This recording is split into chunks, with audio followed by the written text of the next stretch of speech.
7h, 10h sur Radio Courtoisie, ligne droite, Maude Koffler.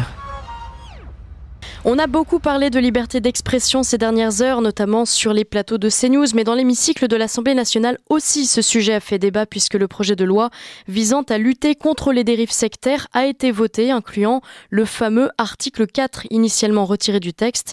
Que dit cet article ? C'est le premier sujet de ce grand entretien avec notre invité Nicolas Dupont-Aignan. Bonjour. Bonjour à vous tous.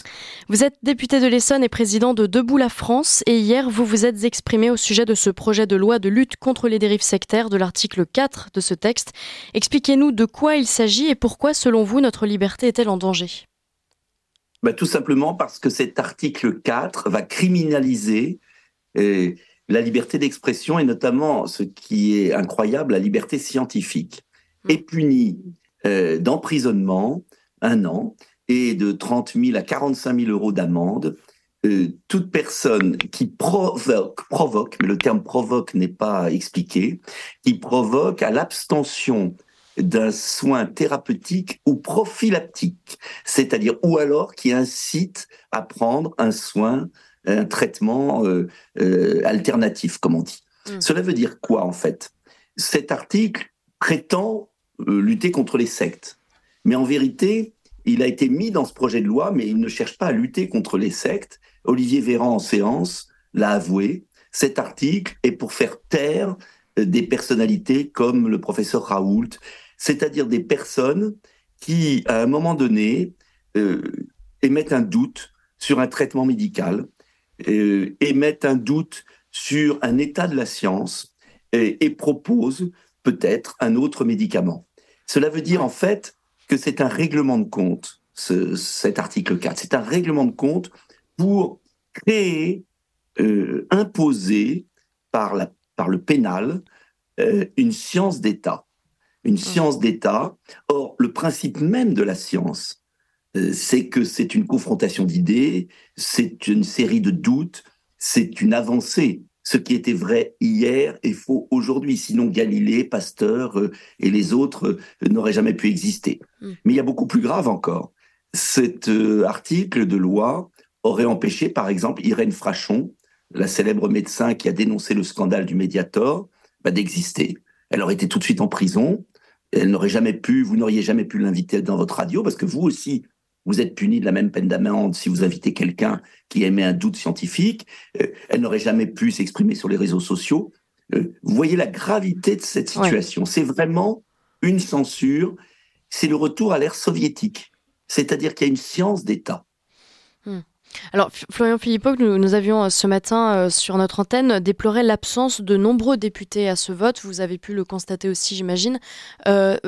C'est quoi ? Ils se sentent pas concernés par ce sujet ? C'est de la lâcheté ? C'est de l'indifférence ? Je ne crois pas. Oui, certains, mais je pense une minorité. En vérité, mardi, d'abord, il faut rappeler que le Conseil d'État qu'on n'aime pas, oui. Avait déclaré quand même cet article liberticide, inutile et pas proportionnel.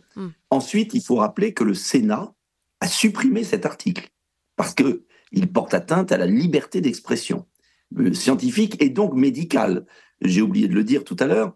Cela veut dire, par exemple, qu'il n'y a plus de liberté de prescription d'un médecin. Il n'y a plus de liberté de chacun de disposer de son propre corps, puisque vous n'avez plus le droit d'émettre un avis divergent. Bon, bref, je reviens à la question que vous me posez. Le Sénat avait voté contre. Nous, l'Assemblée, mardi soir, on a voté contre. Et le gouvernement a organisé un nouveau vote, et il y a dû y avoir des tractations, car tout à coup, des groupes politiques dont certains députés avaient voté pour, je pense aux écologistes, voté contre, pardon, je pense aux écologistes, ont tous voté pour. Ouais, donc la Macronie s'est appuyée d'abord sur les socialistes et sur les écologistes, qui ont voté pour, ou qui se sont abstenus, ou qui ne sont pas venus. Et puis, alors grande surprise, il y a eu 2 groupes qui ont disparu, qui se sont évanouis. C'est le groupe communiste. Il n'y a pas eu un présent du groupe communiste en séance, comme par hasard. Et c'est le groupe Lyot, vous savez, les centristes de Courson, qui avaient été courageux au moment de la réforme des retraites. Et là, ils se sont évanouis. Il y a eu un seul vote contre. C'était une consigne, selon vous, ça ? C'est pas possible que ce ne soit pas une consigne. Ou c'est Ponce Pilate. Je me lave les mains, mais sachant très bien ce que je fais. Et puis, j'ai pas fini, il y a eu les groupes qui ont voté contre, mais où il y a eu quand même des abstentions, enfin plus exactement des absents. Ouais. France Insoumise a voté contre, mais il y a eu une vingtaine d'absents. Le Rassemblement National a voté contre à 63 voix, mais il y a eu une vingtaine d'absents. Et le pire de tous, c'est les Républicains, où il y a eu 24 contre et 36 absents. Ah oui. Donc, si vous voulez, moi j'accuse le gouvernement vraiment de forfaiture, parce que c'est abominable ce texte. Il ne faut pas oublier que demain, ce genre de texte peut venir sur autre chose. Demain, ça sera sur l'écologie. Après-demain, ça sera sur le genre. Oui, on peut tout interdire. Oui. Ah ben, c'est pas interdire, c'est faire peur. Oui. Non, mais vous voyez ce que je veux dire. C'est en fait faire peur, juridiciariser tout, et une pensée, une police de la pensée. Et donc, moi, ce que je regrette, c'est que face à un gouvernement qui est prêt à tout, on ait des oppositions très fragiles, cyniques pour certaines, complices pour d'autres, et nous avons été un certain nombre à nous battre, malheureusement pas assez. Alors Nicolas Dupont-Aignan, vous n'êtes pas le seul à avoir réagi au cours de ce vote. Je vous propose d'écouter ce qu'a dit Marine Le Pen. On écoute. La question n'est pas de savoir ceux qui souhaitent lutter contre les dérives sectaires. Tout le monde dans cet hémicycle veut lutter contre les dérives sectaires. La question, c'est comment ? Et doit-on prendre le risque de toucher aux libertés publiques et particulièrement, il faut bien le dire, à la liberté d'expression qu'on doit toujours à préserver dans toutes circonstances et y toucher avec une main qui tremble. Vous arrivez là-dedans avec des gros sabots. Et en réalité, votre texte représente un danger. Le Conseil d'État vous l'a dit. Marine Le Pen a ensuite rappelé à Olivier Véran que certains membres du gouvernement avaient eu recours aux soins du professeur Raoult, qui est clairement cité par Olivier Véran dans ce projet de lutte contre les dérives sectaires. Pourquoi cet acharnement, Nicolas Dupont-Aignan, contre le professeur Raoult ? Alors d'abord, je voudrais préciser une chose. Ils ont mis cet article dans un projet de loi contre les dérives sectaires. Alors quand on écoute comme ça, si les auditeurs nous écoutent, ils doivent se dire les sectes, c'est pas bien, le gouvernement lutte contre les sectes, pour lutter contre les sectes, il faut peut-être toucher un peu la liberté d'expression, etc. Mais c'est pas du tout ça. Parce qu'en fait, ils définissent pas les sectes. D'ailleurs, c'est Emmanuel Macron qui a reçu en grande pompe Tom Cruise en 2018 de l'église de Scientologie. C'est Emmanuel Macron qui a laissé s'installer un centre de formation de Scientologie en face du Stade de France. Donc, ils luttent pas du tout contre les sectes. Ils font semblant de lutter contre les sectes, mais en fait, c'est pour cibler des gens qui ne pensent pas comme eux. Et ce qui est très intéressant, c'est que Madame la ministre, je ne sais même pas son nom, Agresti, Roubache ou un nom comme ça, la ministre, ainsi que Monsieur Véran, dans leur discours, ont dérapé. Et ils ont dit, la dérive sectaire, ça peut être des groupes religieux, c'est aussi les sphères complotistes qui prospèrent sur la toile. Et Monsieur Véran a dit, le professeur Raoult, c'est comme Raël, c'est-à-dire un gourou, et donc il faut le faire taire. Mais vous vous rendez compte ce que ça veut dire ? Ça fait peur. Ça fait très peur. Ça veut dire quoi ? Ça veut dire qu'en fait, ils n'ont pas accepté d'avoir été obligés, ils n'ont pas accepté que pendant la crise Covid, il y ait eu des voix libres qui, d'une part, dit les injections ne permettent pas de bloquer le virus et n'empêchent pas la transmission. Et deuxièmement, il y a des effets secondaires. Et troisièmement, il y a des traitements alternatifs. Hydroxychloroquine, ivermectine, qui existent dans le monde entier. Ils n'ont pas accepté ça. Et en fait, si vous regardez la loi, elle est totalement, le paragraphe, l'article 4, il est rédigé sur l'affaire du Covid. Et moi, ce qui m'inquiète beaucoup, c'est que cette loi est faite pour, s'il y avait un nouveau virus, nous imposer un traitement sans le libre arbitre des médecins et des patients. Or, je rappelle que dans la Déclaration des droits de l'homme, la loi Kouchner, chaque être humain dispose de son propre corps. J'ajoute, dernier point, qu'il ne s'agit même pas simplement de nous imposer un traitement curatif. Il s'agit pour des gens bien portants d'exclure des traitements. C'est-à-dire, vous êtes bien portant, vous avez envie de faire de l'acupuncture, vous avez envie de prendre de l'homéopathie, vous avez envie, etc. Vous êtes bien portant, qu'on vous laisse tranquille. Non, vous n'avez pas le droit. Donc, c'est complètement hallucinant ce qui se passe. Et encore une fois, je ne suis pas quelqu'un qui verse dans les médecines ésotériques, pas du tout. L'acupuncture est reconnue depuis 1000 ans en Chine, l'homéopathie existe, il y a des disciplines, il y a des chaires en France. Madame Buzyn avait voulu l'interdire. Donc ça veut dire que derrière, il y a qui ? Vous avez tout compris. Il y a l'industrie pharmaceutique qui ne veut pas qu'il y ait le moindre doute sur ces produits. Et c'est gravissime, parce que ça veut dire que des scandales sanitaires, comme il y a eu sur le Mediator, la Dépakine, le Levothyrox, tous ces scandales sanitaires ne pourraient plus exister. Ouais. Ne pourraient plus exister. Vous l'avez dit tout à l'heure, le Conseil d'État a alerté sur les dérives de ce projet de loi précisément, mais c'était une alerte pour rien. Alors que faut-il en conclure à l'heure où le Conseil d'État se manifeste une nouvelle fois dans un contexte de lutte pour le pluralisme? C'est plutôt cocasse. Ah bah alors là, c'est cocasse. Alors d'abord, deux choses. Il va y avoir une commission mixte paritaire. Les Français commencent à entendre parler de ces trucs-là. C'est-à-dire, entre le Sénat qui a supprimé l'article et l'Assemblée qui l'a rétabli, il va y avoir une discussion et on va voir ce qui sort. Et puis ensuite, on pourra saisir le Conseil constitutionnel. Mais le problème avec le Conseil constitutionnel, vous le connaissez, c'est qu'il est très politisé et qu'il avait accepté, vous vous souvenez, le confinement, l'enfermement des Français. Et en même temps, il libère des délinquants et des terroristes. Donc, bon. Alors après, comment on peut faire ? Je pense qu'il faut une grande mobilisation politique. C'est tout l'enjeu. Il faut une mobilisation politique. Il faut que les gens comprennent ce qui est en route. C'est un rouleau compresseur. Et c'est de même nature que ce qui apparaît pour CNews sur le pluralisme, qui est complètement délirant. C'est-à-dire qu'on va demander l'appartenance politique des chroniqueurs et des journalistes, on va les ficher. Mais on le fait, c'est curieux, que pour les journalistes qu'on pense être de droite. Mais en revanche, France Inter, qui respecte pas le pluralisme politique des hommes politiques, moi j'ai 0% d'antenne sur France Inter, 0. L'Arcom a mis en garde France Inter, a délibéré sur mon cas. France Inter n'obéit pas, leur envoie un bras d'honneur. Et si on prend tous les chroniqueurs politiques des chaînes du service public, alors là, ils vont avoir des ennuis aussi. Donc vous voyez bien que, en fait, nous avons un pouvoir finissant, impopulaire, qui n'a plus que la censure pour se maintenir. C'est ça la réalité. Alors, on a amorcé le sujet, on en parlait ce matin avec Robert Ménard, le cofondateur de Reporters sans frontières, qui s'est ému de ce recul de la liberté de la presse. On se souvient des pancartes « Je suis Charlie », on se souvient de toutes ces bonnes intentions, de cette large ouverture d'esprit. Qu'est-ce qui justifie, en tout cas, qui explique cette chute de la liberté de la presse aujourd'hui ? Alors, il y a deux choses pour moi, enfin 3 choses. Il y a d'abord que c'est un pouvoir finissant qui est de plus en plus impopulaire, et c'est le propre de tous les régimes impopulaires que de durcir, pour pas qu'on voit leur échec. Le deuxième point, c'est une logique 68 art. N'oubliez pas que tous ces gens étaient staliniens. Ils ont été staliniens, leurs parents. Ils ont été maoïstes.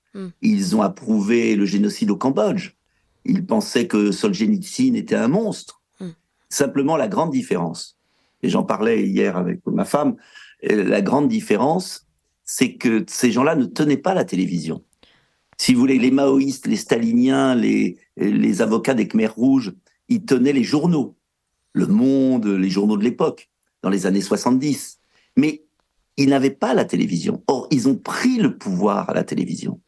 Ils ont formé les écoles de journalistes. Ils ont... et puis, vous le savez bien, vous êtes une jeune journaliste, et je pense que vous avez dû être très malheureuse dans les écoles de journalistes, parce que c'est le règne de la pensée unique, de l'inculture, du rejet systématique de toute spiritualité. Donc, en fait, ce sont des robots incultes. Et c'est le roman d'Orwell, c'est Orwell. C'est une orwellisation de la société française. Alors, qu'est-ce qu'on peut faire ? Je pense qu'il y a plusieurs choses à faire. Il ne faut pas s'avouer battu. Il faut se battre partout, parce qu'on est majoritaire et ils nous font croire qu'on est minoritaire. Il faut que les gens qui m'écoutent se disent bien qu'on a besoin d'aide. Alors, ils aident qui ils veulent. Ils aident d'abord Radio Courtoisie. Mais nous sommes face à des intérêts financiers qui ont des milliards. Et nous, je pense que nos soutiens ne comprennent pas qu'on a des centimes. Donc, il faut aider tous ceux qui se battent financièrement. Radio Courtoisie, les partis que vous voulez, le Debout la France si vous avez envie, mais qu'importe. C'est pas pour moi que je dis ça. C'est qu'il y a, je peux vous dire qu'à gauche, ils s'entraident. Les milliardaires de gauche aident beaucoup les ONG. Il y a tout un réseau, une tentacule. Donc, il faut que nous, on se réveille. On ne soit pas chacun dans nos chapelles. Absolument, et puis après, politique. Mais oui, et puis politiquement, pardonnez-moi, mais moi, écoutez, j'étais le premier en 2017 au second tour et j'en ai pris plein la figure à essayer d'unir les forces patriotes. Et vous vous souvenez, mais j'ai toujours beaucoup de mal parce que je trouve qu'il y a autant de listes, par exemple, aux européennes, que chacun dans son couloir, que c'est tellement dommage. Bon, bref, Ouais. il faut unir nos forces. Nous sommes face à des gens sans scrupules, qui obéissent à des intérêts financiers colossaux. Et il faut unir nos forces. Ça, c'est vraiment très important, pas rester dans son coin. Ouais. Alors justement, on parle de cohésion, Nicolas Dupont-Aignan. Nous avons également reçu François Asselineau hier matin sur notre antenne, qui n'a pas vraiment développé ses réactions au sujet de votre appel à une alliance des souverainistes, mais qui, on l'a compris, n'est pas vraiment intéressé apparemment. Pourtant, vous partagez un certain nombre de valeurs communes, non ? Oui, mais écoutez, j'ai pris un principe en vieillissant lors des élections de 2022. Quand j'ai vu que Éric Zemmour et Marine Le Pen s'entretuaient verbalement, j'ai toujours dit je suis candidat au premier tour pour qu'il y ait le choix, mais pendant toute la campagne, je ne dirai jamais de mal de mes concurrents. Ouais. Ce sont des concurrents, ce ne sont pas des ennemis. Et on a payé très cher les mots maladroits des uns et des autres dans le passé. Donc, moi, je tends la main, et à force, elle tombe, mais je tends la main en permanence, et je ne réponds pas aux critiques permanentes parce que j'ai remarqué qu'il y avait pour le coup un phénomène sectaire chez certains d'entre nous, qui est que on critique toujours celui qui est le plus proche de vous au lieu de se mobiliser contre nos ennemis communs. Et bien sûr qu'il y a des nuances avec Asselineau. Asselineau pense qu'il faut faire le Frexit tout de suite. Moi, je pense que le Frexit, c'est une issue de secours, mais qu'avant le Frexit, il faut d'abord essayer d'avoir plusieurs pays, la Hongrie, l'Italie, et partir ensemble. Ouais. Bon, c'est une nuance. Partir ensemble ou partir seul, mais en tout cas, je veux en finir avec l'Union européenne. Voilà. C'est une nuance. On pourrait très bien être sur la même liste avec Philippot, avec Asselineau, avec Lassalle, une liste de rupture avec l'Union européenne. C'est la seule solution. Après, le moyen de la rupture, c'est accessoire quand même. Bon, moi je suis pour une rupture douce parce que je pense que les Français sont traumatisés par ce qu'ils ont entendu du Brexit et qu'il faut y aller. Et c'est pour ça que j'ai inventé le mot Bruxit, c'est-à-dire, c'est pas moi qui l'ai inventé d'ailleurs, c'est Philippe de Villiers. Philippe de Villiers disait Bruxit, c'est-à-dire chassons Bruxelles, reprenons le pouvoir à quelques pays qui veulent le reprendre et faisons une belle Europe des nations où chaque pays est souverain. Bon. François Asselineau pense qu'il faut partir tout seul, et il a peut-être raison, je ne sais pas. En tout cas, moi, je pense qu'il faut d'abord essayer à plusieurs avant d'être seul. Ouais. C'est une nuance. Eh bien, il ne veut pas faire de liste commune à cause de ça. C'est absurde. Parce que si on n'est pas capable entre nous de se rassembler, mais comment les Français vont se rassembler eux-mêmes ? Vous voyez ? Donc, il y a un long chemin, mais vous savez, alors j'espère pas finir comme lui, mais Jean Moulin avait été chargé par le général de Gaulle de réunir les mouvements de résistance. Ouais. Il en est mort, le pauvre, parce qu'il y a eu une trahison. Et c'est abominable quand vous y pensez. Mais le Français a beaucoup de mal à comprendre que pour gagner, il faut être ensemble.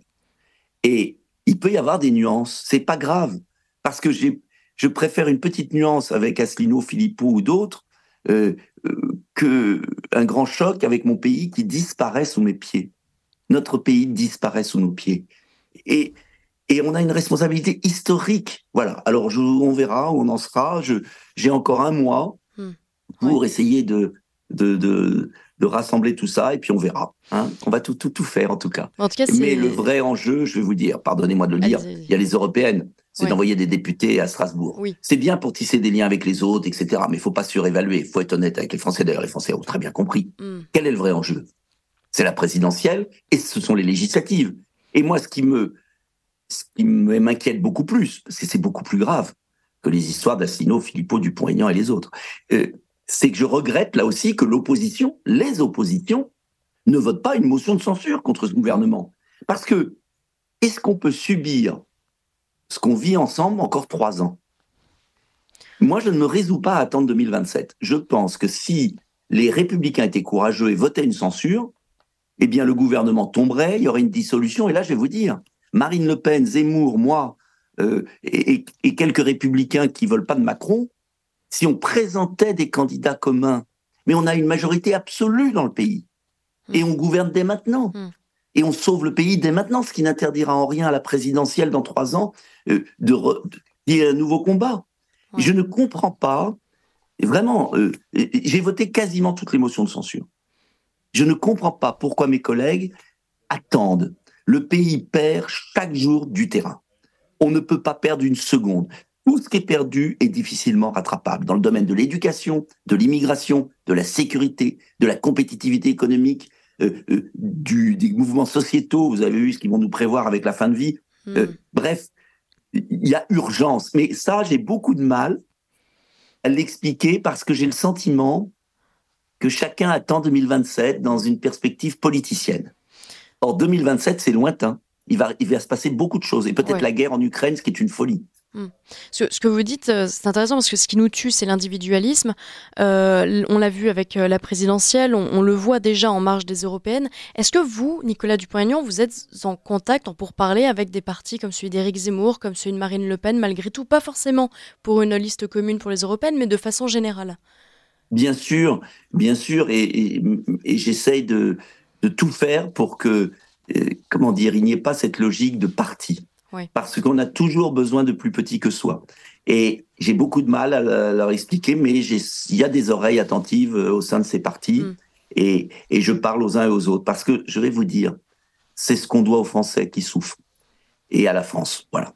Et si on ne le fait pas, moi, je ne pourrais pas me regarder dans la glace demain. Et donc, je ne voudrais pas que chaque parti se dise « je vais y arriver seul ». Je l'ai dit à Marine Le Pen récemment au mois de décembre. Je l'ai dit à Bardella, je l'ai dit à Zemmour, je l'ai dit à Pelletier. Je l'ai dit, on a une responsabilité. Et je leur ai dit, mais pourquoi on ne s'entend pas tous pour déjà préparer des candidats communs aux législatives? Si on l'avait fait en 2022, il n'y aurait pas 89 députés RN. Il y aurait 150 députés RN Reconquête Debout la France. Ouais. Donc c'est absurde. Et si on le fait, imaginez qu'il y ait une dissolution demain. S'il n'y a pas des candidatures communes, on n'aura pas la majorité absolue. S'il y a des candidatures communes, il y aura la majorité absolue. Et donc il y a un moment, c'est blanc ou c'est noir. Et les Français nous regardent. Et je vais vous donner une anecdote. J'ai eu un chauffeur de taxi cette semaine qui m'a dit « Je suis écuré, monsieur, je ne vais pas aller voter à la prochaine présidentielle. » Et je lui ai dit « Mais monsieur, c'est le piège béant. C'est ce que veut Macron et ce nouvel ordre mondial, parce que c'est un nouvel ordre mondial qui veut qu'il n'y ait plus d'élections, en fait, plus de liberté. Ouais. En fait, ils veulent le régime chinois, un parti unique et l'ultracapitalisme, enfin l'oligarchie, voilà. En fait, si vous voulez, ce qui est intéressant dans le monde qu'on vit est dramatique, c'est que c'est la fin de la responsabilité individuelle. Parce que tout le projet de loi, je reviens au projet de loi qu'on a vécu, ce qui était fascinant chez les Renaissances, là, et les socialistes, c'est qu'en fait, ils ne supportent pas la responsabilité individuelle. Excusez-moi, mais si quelqu'un veut prendre un jus de carotte pour se soigner en médecine complémentaire, on ne va pas mettre un policier derrière chaque Français. D'ailleurs, ce n'est pas parce qu'on va punir de prison un praticien que le Français ne va pas aller voir un rebouteux au fin fond de tel endroit. C'est sa libre arbitre. C'est par l'intelligence qu'on va... Enfin, un peuple ne peut pas être gouverné par des peines de prison sur tous les comportements. Alors, tu dois acheter une voiture électrique, tu dois pas faire ceci pour tes enfants, tu dois... Macron qui veut qu'on interdise les écrans à certaines heures pour les enfants. Mais c'est n'importe quoi. C'est aux parents. Si on ne responsabilise pas les parents, on ne peut pas avoir un pays où il y a 68 millions de robots qui obéissent à un homme au sommet. Ils sont devenus complètement fous, je vous le dis. Alors Nicolas Dupont, on change de sujet. Le président ukrainien est attendu à Paris où il signera aujourd'hui un accord bilatéral de sécurité avec la France, octroi d'équipements militaires, formation de soldats ukrainiens, renforcement de l'industrie de défense ukrainienne. Est-ce vraiment le bon moment et la bonne méthode selon vous? Non, je suis scandalisé par cette fuite en avant, qui est là aussi une fuite en avant politicienne d'Emmanuel Macron qui a perdu pied en France et qui croit que en jouant les chefs militaires, il va retrouver la faveur des Français. Et les Français sont beaucoup plus sages. Parce que, bien évidemment, moi, je n'ai jamais été pour laisser tomber un pays. Simplement, aujourd'hui, on s'aperçoit bien que le régime de Zelensky a supprimé les élections, que le régime de Zelensky est complètement corrompu, que l'Ukraine avait une responsabilité au départ dans la guerre, que les Russes, bien sûr, sont coupables de l'agression, et qu'il faut un plan de paix pour éviter ce massacre au cœur de l'Europe et ce déclin de l'Europe. Cette guerre est suicidaire. Cette guerre pousse la Russie dans les bras de la Chine et affaiblit l'Europe définitivement pour le XXIe siècle. Cette guerre tue l'industrie allemande et française en renchérissant le prix de l'énergie par 4. cette guerre signe la disparition de l'Europe au XXIe siècle. Et comme des robots, là aussi, comme des gens sans réflexion géopolitique, pour uniquement de la com, il y a cette espèce de livraison d'armes, d'engrenage, d'ailleurs très hypocrite, parce qu'ils laissent les Ukrainiens se faire tuer. Hein. On leur envoie des armes pour une boucherie. Ouais. Et donc, je suis totalement hostile à ces livraisons. Il faut arrêter. Trump a raison à 150%. Il faut maintenant arrêter. Il faut un accord avec la Russie, un accord équilibré avec la Russie. Ça ne veut pas dire qu'on cède tout à la Russie, loin de là. Retrait des troupes russes, autonomie du Donbass, démilitarisation de l'Ukraine en zone neutre. Et là, vous verrez, et traité de désarmement européen, et vous verrez, reprise d'une collaboration économique avec la Russie, et vous verrez que l'Europe redémarrera, au sens noble de nations qui travaillent ensemble. Alors évidemment, ça ne fera pas la joie des intérêts pétroliers américains et gaziers, ni de la Chine. Ouais. Mais sinon, on va être pris en étau entre la Chine et les États-Unis. De l'autre côté, les relations franco-russes, ça n'arrange pas évidemment. Vous croyez à une réconciliation, vous ? Il peut y avoir une réconciliation que le jour où Emmanuel Macron s'en va, et il ne peut y avoir une réconciliation que le jour où on change radicalement de politique. Et je voudrais que, face à la Russie, qui a bien sûr eu des torts, on n'ait pas un réflexe de guerre froide ancien. La Russie a tout fait pour s'entendre avec l'Occident. L'Occident l'a trompé à plusieurs reprises. Et il faut rétablir cette relation de confiance. La Russie est un grand peuple, et les dirigeants passeront et les peuples restent. Et la Russie a les ressources naturelles, la Russie a une capacité scientifique, et si la France et l'Allemagne ne veulent pas disparaître au XXIe siècle, il doit y avoir demain une nouvelle alliance avec la Russie, bien sûr. Et il y a eu des guerres fratricides avec l'Allemagne et nous nous sommes bien réconciliés. Bon, mais simplement Macron est un homme dangereux qui est en train de nous mettre dans un engrenage guerrier, qui n'a même pas consulté le Parlement avec l'article 35 et qui, pour se sauver lui-même, est en train de précipiter la France dans une guerre folle. Il nous reste une petite minute, Nicolas Dupont-Aignan, très rapidement. Édouard Philippe a indiqué qu'il se préparait à l'élection présidentielle de 2027. Il l'a formulé hier. Événement ou non-événement ? Bon, tout le monde le sait. Vous savez, il y a de la concurrence entre Bayrou, Philippe, Attal et toute la bande. Mais le vrai choix, c'est de savoir si on continue comme ça ou si on change et si on est capable d'avoir un projet sérieux et si on est capable de s'unir, de bâtir une coalition. C'est pas l'absorption par un parti ou un autre, c'est une coalition de gens de bonne volonté qui feront que les Français alors se diront « ça vaut le coup de les soutenir ». Merci beaucoup Nicolas Dupont-Aignan. Je rappelle que vous êtes député de l'Essonne. Je vous remercie pour ce long entretien très intéressant. J'espère vous recevoir très bientôt. À très vite sur notre antenne.